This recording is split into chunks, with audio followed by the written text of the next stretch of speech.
Time management by doctor Sudhir Dixit.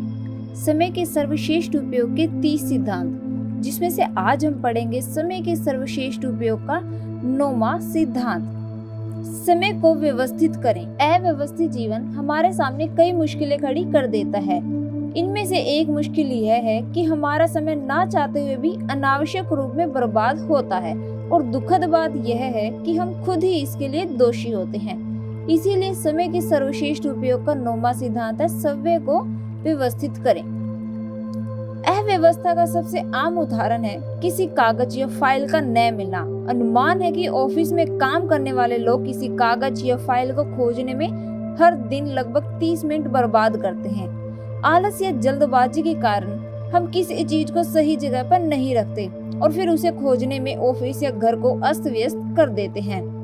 अब आपके लिए एक छोटा सा थॉट है, जो व्यक्ति 1 घंटा भी बर्बाद करने की हिमाकत करता है वह जीवन के मूल्य को नहीं समझ पाया है। अब अंत में हमें वह चीज किसी ऐसी जगह पर मिलती है जहां उसे रखा ही नहीं जाना चाहिए था। अव्यवस्था का एक रूप और है बीमारी।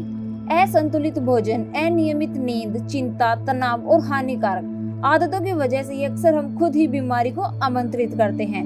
समय का सर्वश्रेष्ठ उपयोग करने के लिए हमें व्यवस्थित जीवन जीना चाहिए ताकि बीमारी हमसे दूर ही रहे। हमें यह याद रखना चाहिए कि बीमारी की वजह से हमारे कई दिन बर्बाद हो सकते हैं, क्योंकि इस दौरान हम कोई रचनात्मक या चुनौतीपूर्ण कार्य करने की स्थिति में नहीं होते। बीमारी की वजह से समय की बर्बादी दुखद है, क्योंकि संतुलित आहार तथा नियमित व्यायाम द्वारा अधिकांश बीमारियों से बचा जा सकता है। अव्यवस्था का एक और रूप है आवश्यकता से अधिक या कम भोजन करना। अधिक भोजन करने के बाद हम सुस्त पड़ जाते हैं, हमारी एकाग्रता और ऊर्जा में कमी आ जाती है, जिस वजह से हमारा काम अच्छी तरह नहीं हो पाता है। दूसरी तरफ जरूरत से कम भोजन करना भी ठीक नहीं है, क्योंकि ऐसा करने पर हमें कमजोरी या सिर दर्द होने लगता है। हम जल्दी थक जाते हैं, चिड़चिड़े हो जाते हैं और इस वजह से अपने काम को पूरी एकाग्रता तथा ऊर्जा के साथ नहीं कर पाते।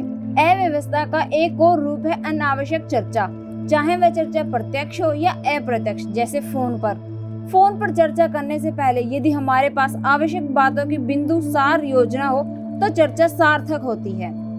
परंतु अगर हम फोन पर गैर जरूरी बातें करते रहें और जरूरी बातें भूल जाएं, तो निश्चित रूप से यह हमारी लापरवाही या सूचक और समय की बर्बादी का उदाहरण है। अव्यवस्था को एक और आम उदाहरण है बिना अपॉइंटमेंट लिए किसी से मिलने चले जाना। यदि आपने अपॉइंटमेंट नहीं लिया है तो हो सकता है कि आपको मिलने के लिए अनावश्यक इंतजार करना पड़े और आपका समय बर्बाद हो। यह भी हो सकता है कि सामने वाला आपसे मिले ही नहीं और आपके आने जाने का पूरे समय बर्बाद हो जाए।